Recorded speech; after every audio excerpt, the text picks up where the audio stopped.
The death toll has risen after an Israeli raid in the Jenin refugee camp. The Palestinian Health Ministry is saying at least 9 people died. It has also reported more than a dozen injuries and accused Israeli forces of firing tear gas into the children's ward of a Jenin hospital. For more, let's cross to Jerusalem and speak to ABC News' foreign correspondent, Jordana Miller. Jordana, hello to you. What do we know so far about this latest raid?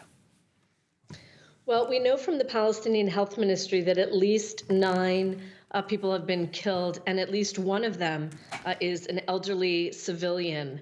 There are more reports coming in just the last few minutes that the death toll has actually risen to about 13, but that has not been confirmed yet.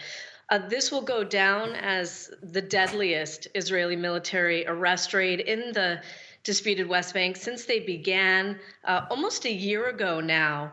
And though that was a response, this sustained military operation to arrest militants, specifically in Jenin and nearby Nablus, began almost a year ago after a series of very deadly Palestinian attacks on Israelis. As we know, last year, 2022, became the deadliest year on record with almost 140 Palestinians killed and over 30 Israelis. We're learning just now the details of this raid coming in from the Israeli army. It appears they went in to arrest a cell that belonged to Palestinian Islamic Jihad.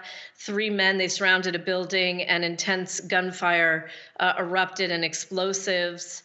The Israeli army is estimating at least 6 were killed, though they're acknowledging others were killed, including a civilian, which they're looking into reports of that. Now, the Palestinian president's office condemning this violence, calling on the international community to say something, do something. But it has to be said that Jenin has been a hotbed of militancy over the last several years.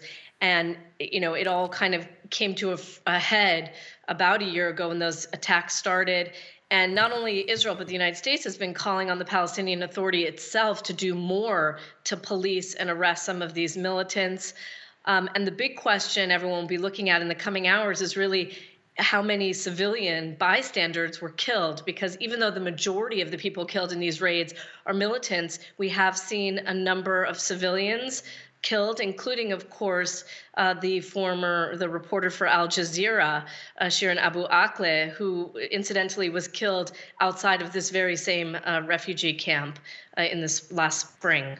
Yeah, Jordana, as you mentioned, these security operations ongoing for some time now, and those have dramatically increased tensions there. Absolutely. And it's something that, has not only called the attention of the international community, Europe, but the United States. And the Biden administration is incredibly worried about the spiraling violence in the disputed West Bank, and some of that spilling over into uncontested areas in Israel.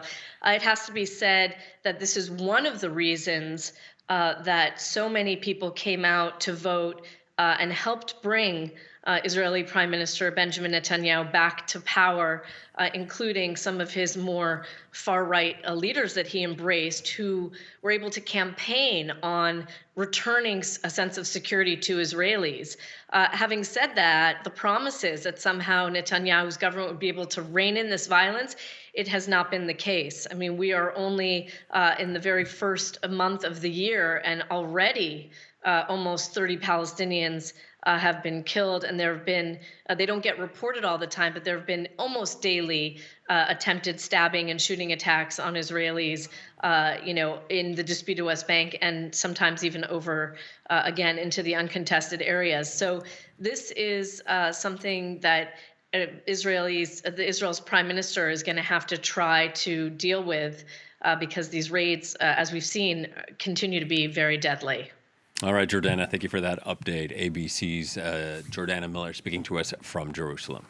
Thanks.